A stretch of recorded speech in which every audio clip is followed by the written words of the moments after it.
ini ndinoitwa madzibaba kamba. Ndiri pano Grass. Ndakauya pano 2 weeks ago. Masvondo mairi apfuura.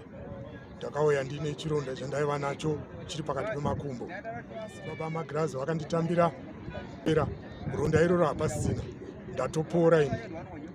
Saka naizvozvo ndinoda pakutenda. Ndoda kutenda kuna Tenzi Michael Mweya Mutsvene.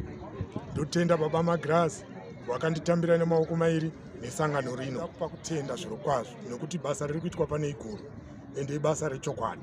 Ndoda kuzvitenda. Madzibaba Simba, ndakauya pano ndichirwara nenjere. Hapana kana chandaitomboziva. Ndakauya kuzotorwa kuSouth Africa kwandaigara naamai vangu. Ndakatanga kurwara musi weChristmas, musi wa25.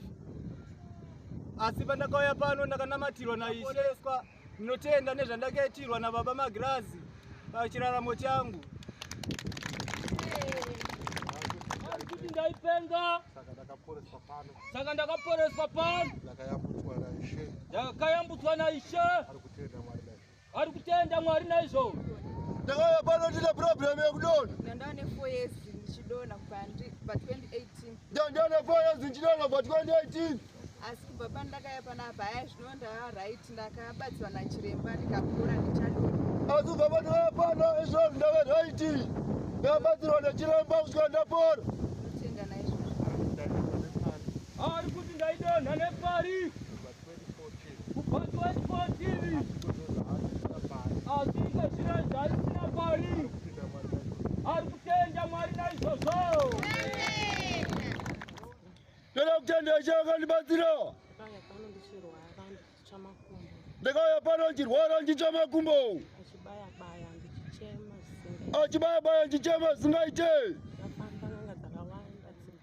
Kasi handina kubatsirika.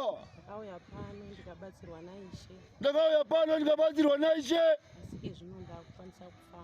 Ikazvino ndakukwanisa kufamba. Ndakapora handichatsvi. Ndoda kutenda Mwari naizvozvo. Ari kuti izvo. Ndakauya ndichitsva makumbo. Ndakauya ndichitsva makumbo ndisikafamba. Asi ikazvino ndakufamba. Handina n'anga ndisina kuenda. Ndichitsvaga kuti zviite. Asi paakauya pano pachikara chikomo chevaro ava kufamba.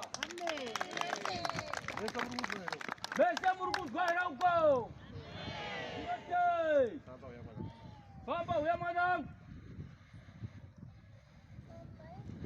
Faro kwamuri. Amen. Ini ndinotenda Ishe nekutibatsira kwakaita. Ini ndotenda Ishe nekutibatsira kwakaita. Ini ndakauya pano panchirwara nepfungwa. Ini ndakauya pano chirwara nepfungwa. Ndisingatomboziva zvandaita. Ndisingatomboziva zvandaita. Asi ndinotenda nekuti ndapora ndakuziva zvandaita. Kasi ndotenda nekuti ndapora ndakuziva zvandakuita.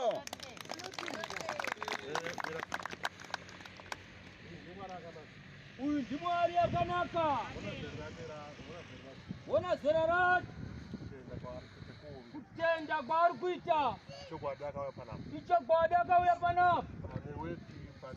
Pane weti, pane toilet. Zvaingova ipapa. Asi ikazviva zvakutenda kuchikoro ngatitendei Mwari.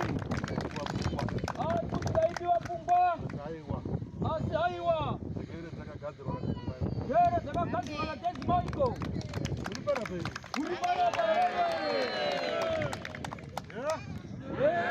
Ndakauyawo pano ndine dambudziko rokushandiswa nezvikwama. Ini ndakauya pano ndine dambudziko rokushandiswa nezvikwama. Ndakanga ndichishandiswa zvisina nguva zvisiri zvekurota. Ndakanga ndichishandiswa zvisina nguva zvisiri zvekurota. Zvekuti kurara chaiko ndandisingarari. Zvekuti kurara chaiko ndandisingarari. Uye kudya ndaingodya zvokuti ndirarame upenyu hwangu. Uye kudya ndaingodya zvokuti ndirarame upenyu hwangu. Asi patakadzwa nezvaIshe pano. Asi pandakadzwa nezvaIshe pano. Ndakanga ndakaonda. Ndaive ndakaonda. Ende ndichita kupeperuka nemhepo. Ndaita kupeperuka nemhepo. Nekushandiswa kwandaitwa ipapo ndisingavati. Nekushandiswa ndaitwa ipapo ndisingavati. Asi iko zvino zvakapera. Kasi iko zvino zvakapera. Ndave kurara zvokuti ndikasaisa alamu handimuke usiku kunamata. Ndave kurara zvokuti ndikasaisa alamu handimuke usiku kunamata. Kudya chaiko ndakudya zvokuti ndinofunga kuti pane chiri kundidyira. kudya chaivo ndakudya zvandafunga pana chikundidyira zvokuti ndinotenda tenzi maikoro mashandiro avari kuita basa ravo pano. ndinotenda tenzi maikoro mashandiro avari kuita basa ravo pano. hama dzangu dzakufara dzaona kuti ndadzoka handichafi ndamupenyu. hama dzangu dzese dzakufara dzaona ndadzoka ndichafi ndamupenyu. Tinotenda. Aiwa tinotenda. Vari kutizwa mai ava. Ndaishandiswa nezvidhoma. kwete zvenyu zvekuhope. Kwete zvenyu zvekuhope. asi live chaiyo Asi live chaiyo chaiyo. dhoma zvichiuya. Dhoma zvichiuya. tivashanda. Tivashanda. vaita mukadzi. Vaita mukadzi. vari kuti hakusisina. Vari kuti hakusisina.